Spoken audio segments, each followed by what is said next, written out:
بسم اللہ الرحمن الرحیم۔ السلام علیکم۔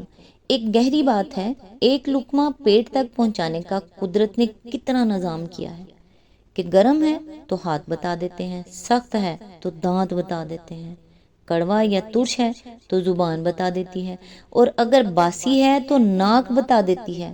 بس حرام ہے یا حلال، یہ فیصلہ ہمیں کرنا ہے۔ یاد رکھیں، دنیا میں آنے کی خبر 9 مہینے پہلے مل جاتی ہے، اور دنیا سے جانے کی خبر 9 سیکنڈ پہلے بھی نہیں ملتی۔ لہٰذا احتیاط کریں اور دوسروں کا حق کھانا چھوڑ دیں، اور دوسروں کے پیچھے باتیں کرنا بھی چھوڑ دیں۔ اللہ پاک سے دعا ہے، اے پروردگار، ہماری جو زندگی گزر گئی اس پر ہم تیرا شکر ادا کرتے ہیں اور اپنے گناہوں کی معافی مانگتے ہیں، تو ہمیں معاف کر، اور جو زندگی باقی ہے اس پر ہم تیری رحمت کے طلبگار ہیں۔ اے اللہ پاک، تو ہم پر اپنی رحمت کے دروازے کھول دے۔ آمین ثم آمین۔ آج انشاءاللہ سورہ الاحقاف کی آیت نمبر 10 سے سٹارٹ کریں گے۔ اس کا ترجمہ اور تفسیر تفہیم القرآن سے بیان کروں گی، جو اہل سنت جماعت کے لیے ہے۔ اعوذ باللہ من الشیطان الرجیم، بسم اللہ الرحمن الرحیم۔ اے نبی، ان سے کہو، کبھی تم نے سوچا بھی کہ اگر یہ کلام اللہ ہی کی طرف سے ہوا اور تم نے اس کا انکار کر دیا تو تمہارا کیا انجام ہوگا؟ اور اس جیسے ایک کلام پر تو بنی اسرائیل کا ایک گواہ شہادت بھی دے چکا ہے، وہ ایمان لے آیا اور تم اپنے گھمنڈ میں پڑے رہے۔ ایسے ظالموں کو اللہ ہدایت نہیں دیا کرتا۔ اس کی تفسیر ہے، یہ وہی مضمون ہے جو اس سے پہلے ایک دوسرے طریقے سے سورہ سجدہ آیت نمبر 52 میں گزر چکا ہے۔ تشریح کے لیے ملاحظہ ہو تفہیم القرآن جلد 4 تفسیر سورۃ مذکورہ حاشیہ نمبر 69۔ اس کی تفسیر ہے، مفسرین کے ایک بڑے گروہ نے اس گواہ سے مراد حضرت عبداللہ بن سلام کو لیا ہے، جو مدینہ طیبہ کے مشہور یہودی عالم تھے اور ہجرت کے بعد نبی صلی اللہ علیہ وآلہ وسلم پر ایمان لائے۔ یہ واقعہ چونکہ مدینہ میں پیش آیا تھا، اس لیے ان مفسرین کا قول یہ ہے کہ یہ آیت مدنی ہے۔ اس تفسیر کی بنیاد حضرت سعد بن ابی وقاص کا یہ بیان ہے کہ یہ آیت حضرت عبداللہ بن سلام کے بارے میں نازل ہوئی تھی۔ بخاری، مسلم، نسائی، ابن جریر، اور اسی بنا پر ابن عباس، مجاہد، قتادہ، ضحاک، ابن سیرین، حسن بصری، ابن زید اور عوف بن مالک جیسے متعدد اکابر مفسرین نے اس تفسیر کو قبول کیا ہے، مگر دوسری طرف اکرمہ اور شیبی اور مسروق کہتے ہیں کہ یہ آیت عبداللہ بن سلام کے بارے میں نہیں ہو سکتی، کیونکہ یہ پوری صورت مکی ہے۔ ابن جریر طبری نے بھی اسی قول کو ترجیح دی ہے، اور ان کا کہنا یہ ہے، اوپر سے سارا سلسلہ کلام مشرکین مکہ کو مخاطب کرتے ہوئے چلا رہا ہے، اور آگے بھی سارا خطاب انہی سے ہے۔ اس سیاق و سباق میں یکایک مدینے میں نازل ہونے والی ایک آیت کا آ جانا قابل تصور نہیں ہے۔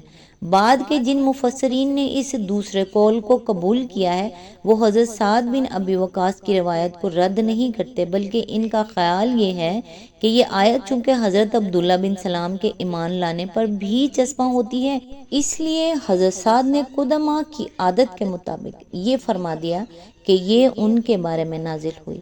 اس کا یہ مطلب نہیں ہے کہ جب وہ ایمان لائے اس وقت انہی کے بارے میں یہ نازل ہوئی، بلکہ اس کا مطلب صرف یہ ہے کہ وہ اس آیت کے ٹھیک ٹھیک مصداق ہیں، اور ان کے قبول ایمان پر یہ پوری طرح چسپاں ہوتی ہے۔ بظاہر یہی دوسرا قول زیادہ صحیح اور معقول محسوس ہوتا ہے۔ اس کے بعد یہ سوال حل طلب رہ جاتا ہے کہ اس گواہ سے مراد کون ہے؟ جن مفسرین نے اس دوسرے قول کو اختیار کیا ہے، ان میں سے بعض کہتے ہیں کہ اس سے مراد موسیٰ علیہ السلام ہے، لیکن بعد کا یہ فقرہ کہ وہ ایمان لے آیا اور تم اپنے گھمنڈ میں پڑے رہے، اس تفسیر کے ساتھ کوئی مناسبت نہیں رکھتا۔ زیادہ صحیح بات وہی معلوم ہوتی ہے جو مفسر نیسابوری اور ابن کثیر نے بیان کی ہے کہ یہاں گواہ سے مراد کوئی خاص شخص نہیں، بلکہ بنی اسرائیل کا ایک عام آدمی ہے۔ ارشاد الہی کا مدعا یہ ہے کہ قرآن مجید جو تعلیم تمہارے سامنے پیش کر رہا ہے، یہ کوئی انوکھی چیز بھی نہیں ہے جو دنیا میں پہلی مرتبہ تمہارے ہی سامنے پیش کی گئی ہو اور تم یہ عذر کر سکو کہ ہم یہ نرالی باتیں کیسے مان لیں جو نو انسانی کے سامنے کبھی آئی ہی نہ تھی۔ اس سے پہلے یہی تعلیمات اسی طرح وحی کے ذریعے سے بنی اسرائیل کے سامنے تورات اور دوسری کتب آسمانی کی شکل میں آ چکی ہیں، اور ان کا ایک عام آدمی ان کو مان چکا ہے اور یہ بھی تسلیم کر چکا ہے کہ اللہ کی وحی ان تعلیمات کے نزول کا ذریعہ ہے۔ اس لیے تم لوگ یہ دعویٰ نہیں کر سکتے کہ وحی اور یہ تعلیمات ناقابل فہم چیزیں ہیں۔ اصل بات صرف یہ ہے کہ تمہارا غرور اور تکبر اور بے بنیاد گھمنڈ ایمان لانے میں مانع ہے۔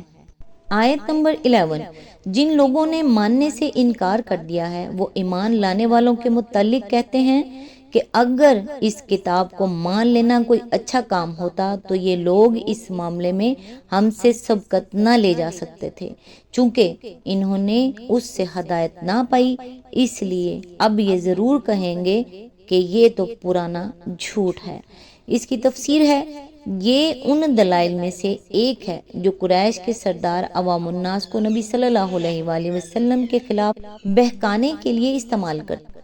ان کا کہنا یہ تھا کہ اگر یہ قرآن برحق ہوتا اور محمد صلی اللہ علیہ وآلہ وسلم ایک صحیح بات کی طرف دعوت دے رہے ہوتے تو قوم کے سردار اور شیوخ اور معززین آگے بڑھ کر اس کو قبول کرتے۔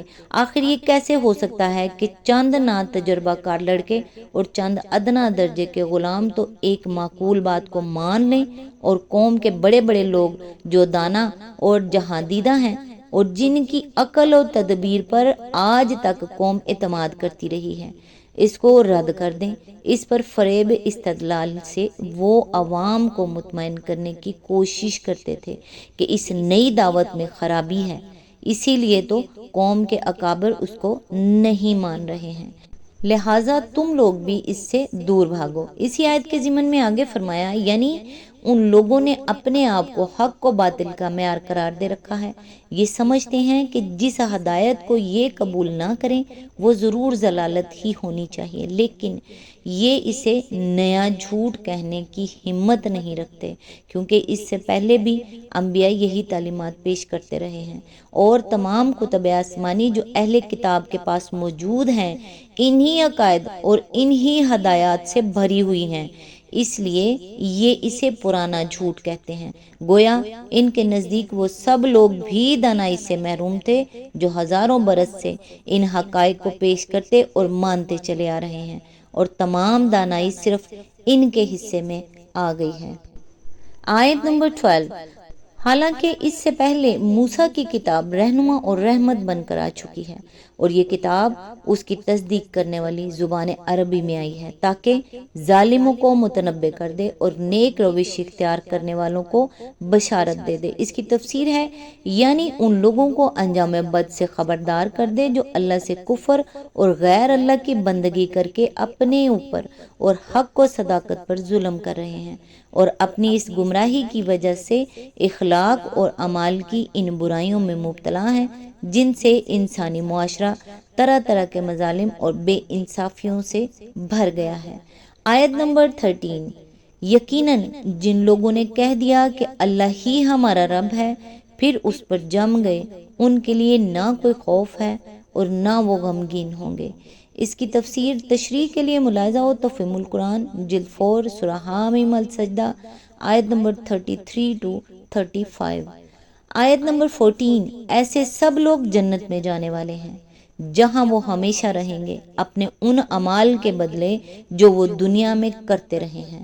آیت نمبر 15، ہم نے انسان کو ہدایت کی کہ وہ اپنے والدین کے ساتھ نیک برتاؤ کرے۔ اس کی ماں نے مشقت اٹھا کر اسے پیٹ میں رکھا اور مشقت اٹھا کر ہی اس کو جنا، اور اس کے حمل اور دودھ چھڑانے میں 30 مہینے لگ گئے، یہاں تک کہ جب وہ اپنی پوری طاقت کو پہنچا اور 40 سال کا ہو گیا تو اس نے کہا، اے میرے رب، مجھے توفیق دے کہ میں تیری ان نعمتوں کا شکر ادا کروں جو تو نے مجھے اور میرے والدین کو عطا فرمائی، اور ایسا نیک عمل کروں جس سے تو راضی ہو، اور میری اولاد کو بھی نیک بنا کر مجھے سکھ دے۔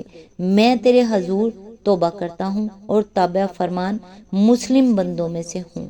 اس کی تفسیر ہے، یہ آیت اس امر کی طرف اشارہ کرتی ہے کہ اگرچہ اولاد کو ماں اور باپ دونوں ہی کی خدمت کرنی چاہیے، لیکن ماں کا حق اپنی اہمیت میں اس بنا پر زیادہ ہے کہ وہ اولاد کے لیے زیادہ تکلیفیں اٹھاتی ہے۔ یہی بات اس حدیث سے معلوم ہوتی ہے جو تھوڑے سے لفظی اختلاف کے ساتھ بخاری، مسلم، ابو داؤد، ترمذی، ابن ماجہ، مسند احمد اور امام بخاری کی ادب المفرد میں وارد ہوئی ہے کہ ایک صاحب نے حضور صلی اللہ علیہ وآلہ وسلم سے پوچھا، کس کا حق خدمت مجھ پر زیادہ ہے؟ فرمایا تیری ماں۔ انہوں نے پوچھا اس کے بعد کون؟ فرمایا تیرا باپ۔ حضور صلی اللہ علیہ وآلہ وسلم کا یہ ارشاد ٹھیک ٹھیک اس آیت کی ترجمانی ہے، کیونکہ اس میں بھی ماں کے تہرے حق کی طرف اشارہ کیا گیا ہے۔ ایک، اس کی ماں نے اسے مشقت اٹھا کر پیٹ میں رکھا، دو، مشقت اٹھا کر اس کو جنا، تین، اور اس کے حمل اور دودھ چھڑانے میں 30 مہینے لگ گئے۔ اس آیت اور سورہ لقمان کی آیت نمبر 14 اور سورہ بقرہ کی آیت نمبر 233 سے ایک اور قانونی نکتہ بھی نکلتا ہے، جس کی نشاندہی ایک مقدمے میں حضرت علی اور حضرت ابن عباس نے کی اور حضرت عثمان نے اسی کی بنا پر اپنا فیصلہ بدل دیا۔ قصہ یہ ہے کہ حضرت عثمان کے عہد خلافت میں ایک شخص نے قبیلہ جوہینہ کی ایک عورت سے نکاح کیا اور شادی کے 6 ہی مہینے بعد اس کے ہاں صحیح و سالم بچہ پیدا ہو گیا۔ اس شخص نے حضرت عثمان رضی اللہ کے سامنے لا کر یہ معاملہ پیش کر دیا۔ آپ نے اس عورت کو زانیہ قرار دے کر حکم دیا کہ اسے رجم کر دیا جائے۔ حضرت علی نے یہ قصہ سنا تو فوراً حضرت عثمان کے پاس پہنچے اور کہا، یہ آپ نے کیا فیصلہ کر دیا؟ انہوں نے جواب دیا کہ نکاح کے 6 مہینے بعد اس نے زندہ سلامت بچہ جن دیا۔ یہ اس کے زانیہ ہونے کا کھلا ثبوت نہیں ہے؟ حضرت علی علیہ السلام نے فرمایا نہیں۔ پھر انہوں نے قرآن مجید کی مذکورہ بالا تینوں آیتیں ترتیب کے ساتھ پڑھی۔